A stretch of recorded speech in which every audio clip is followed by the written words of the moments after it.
안녕하세요, 골든서퍼 윤정 멘토입니다. 여러분, 오늘도 제가 해외 선물 Q&A 시간을 이제 갖게 되었습니다. 반대매매 관련해서 이제 많은 분들이 되게 평소에도 궁금해 하시더라고요.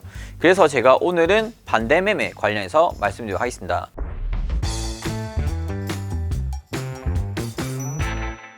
반대매매 심하게 당하면 빚이 생기나요 하셨는데, 빚이 생길 수도 있습니다. 그런데 정말 극히 드물어요. 제가 일단은 증거금에 대해서 간단히 좀 먼저 설명드려야 될 것 같아요.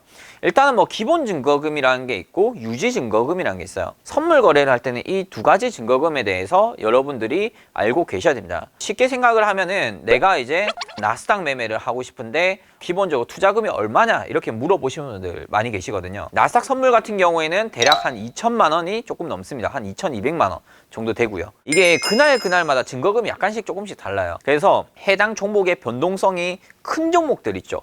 막 낙폭이 크다, 뭐 급등락이 크다 이런 종목들은 증거금이 좀 높습니다. 왜냐면 리스크가 그만큼 높다고 보시면 될 것 같아요. 증거금이 낮을수록 해당 종목의 변동성은 리스크가 조금 더 적은 종목이다 이렇게 보시면 될 것 같습니다. 제가 방금 말씀드린 것은 기본 증거금이에요. 여러분들이 나스닥 한 종목을 하고 싶어요? 그러면 2,200만 원 정도. 예를 들어서 난 마이크로 나스닥 할래요. 그러면 한 220에서 250만 원 정도만 있으시면 한 계약 충분히 하실 수가 있습니다. 자, 그런데 해외 선물 같은 경우에는 자꾸 증거금을 하는데 유지 증거금 이하로 떨어지게 되면은 자동 청산 나가게 되어 있어요. 나스닥 같은 경우에는 2,200만 원 정도라고 기본 증거금 말씀드렸죠. 그런데 유지 증거금이 1,800이나 뭐 1,700 이렇게 조금씩 걸려 있을 때가 있어요. 만약에 여러분들께서 나스닥으로 거래를 하시다가 내가 진입을 했는데 내가 처음에 들어갈 때는 당연히 본전이었겠죠. 근데 플러스 마이너스 막 수익 났다 손실 났다 하다가 내 계좌에 증거금이 1,000만 밖에 안 남은 거예요.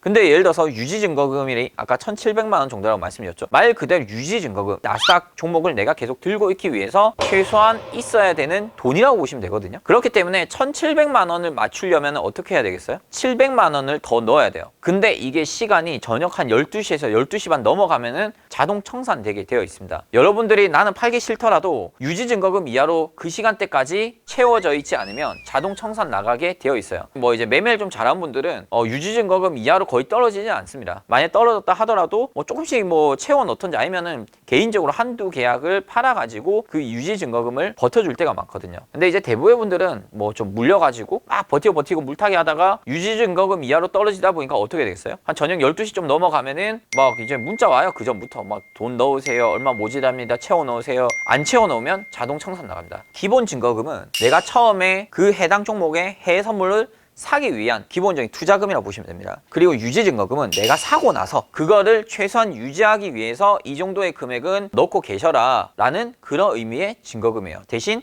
어떤 일정 시간이 있습니다. 그날 뭐 저녁 12시까지 이 증거금이 유지가 되면 괜찮은데 12시 전에 이 증거금 이하로 뭐 떨어졌다, 더 손실이 더 커져 있다, 그러면 자동 청산되게 되어 있다 이렇게 보시면 될 것 같아요.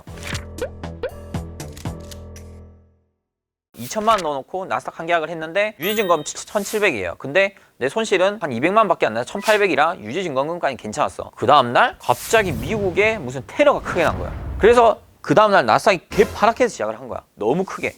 시작하자마자 마이너스 2천만 원 이렇게 시작할 수도 있잖아요. 그럼 어떻게 돼요? 내 계좌가 분명 1,800이라는 증거금 남아있었는데 다음날 시작하자마자 마이너스 2천만부터 시작한 거예요. 시작하자마자 자동 청산 나가고 시작이에요. 그러면 나는 마이너스 200만 원의 빚이 생긴 겁니다. 그런데 이거는 방금 말씀드린 그만큼 최악의 악재일 경우 그럴 때 정도에 보통 이렇게 나오거든요. 예를 유가가 예전에 마이너스 갔던 적이 있습니다. 2020년도 이제 4월 달 경에 코로나 때문에 2020년도 초부터 막 급락을 했었거든요. 유가가. 이때 당시에 유가는 한 60불이 좀 넘었었습니다.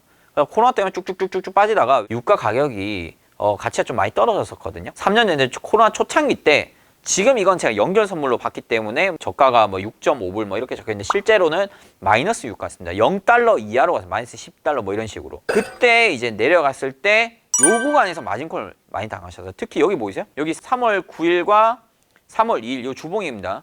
요때 3월 2일 종가 보시면 41.28인데 3월 9일 종가가 뭐예요? 시가가 32.87이에요. 벌써 1000틱 차이 나죠, 여기서. 그때 마진콜 당하신 분들 많이 계세요. 왜냐면 처음에 유가는 500, 600밖에 안 했거든요. 근데 막 맨날 첫날 내려간 거야. 유가가 계속 떨어지더니 유가가 0달러 이하로 떠니 마이너스 1달러, 마이너스 2달러 계속 내려간 거 이게.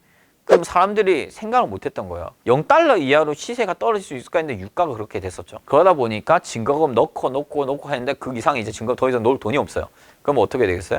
그냥 자동 청산 나가고 내 증거금 이하로 그냥 나가버린 거예요. 내 증거금이 뭐 1억이었는데 다음날 시작하자마자 마이너스 2억부터 시작한 거예요. 그러면 마이너스 1억의 빚이 생기겠죠? 증권사에서 1억 채워 넣으셔야 됩니다. 돈 넣으셔야 돼요. 이러면서 나도 모르게 빚쟁이가 돼버릴 수가 있어요. 그러나 이럴 경우는 거의 없다. 이렇게 보시면 될 것 같습니다. 그래서 이제 매매하시다 보면은 계속 손실 나신 분들은 멘탈이 또 나갈 수도 있거든요. 그래서 만약에 이렇게 연속을 좀 당하셨거나 만약에 이제 매매하는 데 있어서 좀 불안하거나 자신이 없다. 이렇게 몇 번 당하다 보니까 그런 분들께서는 멘탈 관리 차원에서 계속 매매해서 복구하려고 하지 마시고 일단 며칠이라도 조금 쉬시고 멘탈 조금 더 이제 회복을 하시고 다시 시작하신 거 추천드리겠습니다. 여러분, 제가 이번 시간에는 반대 매매 관련해서 좀 설명을 드렸습니다. 다음 시간에도 제가 좋은 주제 들고 나올 테니까 많은 시청 부탁드리고요. 좋아요, 구독, 응원 댓글 꼭 부탁드리겠습니다. 그리고 저희 골든서퍼 아카데미 오시면은 또 해외 선물 매매 기법 관련해서 여러분들께서 자세히 배우실 수 있으니까 많은 참여 부탁드리겠습니다. 이상 골든서퍼였습니다. 감사합니다.